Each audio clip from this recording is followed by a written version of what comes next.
Masaya at makulay ang selebrasyon ng pista ng Santo Niño de Tondo sa Maynila. Pati nga mga bata binihisan bilang Santo Niño. At live mula sa Tondo, nasa frontline ng balitang yan, si Ian Suyu. Ian, kamusta ba ang selebrasyon dyan?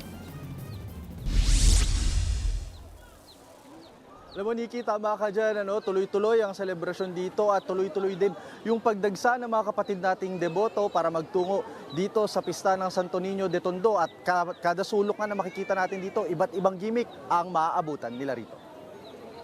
Maliliit, malalaki, pero lahat yan makulay. Napuno ng mga imahen ng Batang Jesus ang mga kalsada ng Tondo sa pagdiriwang ng pista ng Santo Niño ngayong linggo. Silet, binihisan ng necktie at vest ang kanilang imahen. Taon-taon raw niya itong ginagawa bilang panata kay Santo Niño.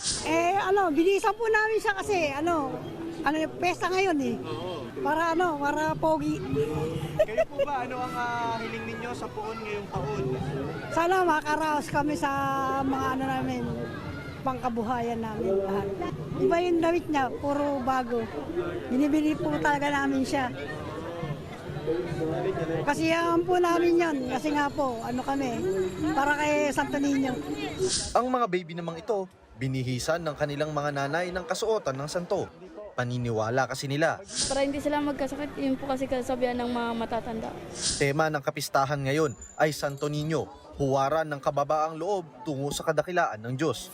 Kahapon nga ay nagsagawa ng prosesyon kung saan nilabas ang imahen ng simbahan mula Santo Niño de Tondo Parish hanggang maibalik sa simbahan.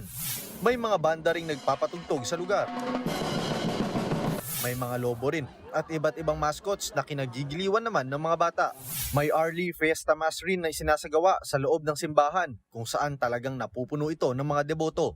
Maigting rin ang seguridad dito sa lugar kung saan may mga miyembro ng kapulisan at BFP na nakaantabay sa bawat sulok. Samantala, sinara rin ang kahabaan ng Moriones Street, Morga Street, bahagi ng Nolasco Street, maging Ilaya Street, Chacon Street at Soliman Street para sa mga deboto. Kahit magkakaiba ang damit ng imahen, nagkakabuklod naman sila sa pananampalataya sa Santo Niño.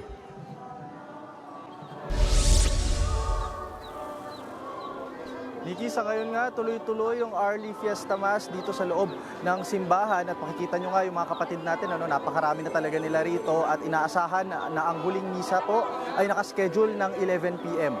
As of 3 p.m. naman kanina, humigit kumulang 10,000 mga deboto na ang nagtungo dito. Base yan sa crowd estimate ng Manila Police District. At so far naman daw, so good. Walang untoward incidents na na-report ngayong araw. Yan muna ang latest mula dito sa Tondo, Maynila. Nikki? Viva Santo Niño at maraming salamat Ian Suyu, live mula sa Tondo, Maynila. Mga kapatid, Nikki de Guzman po. Para sa mga impormasyong dapat ninyong malaman, mag-follow at mag-subscribe na sa social media pages ng News 5.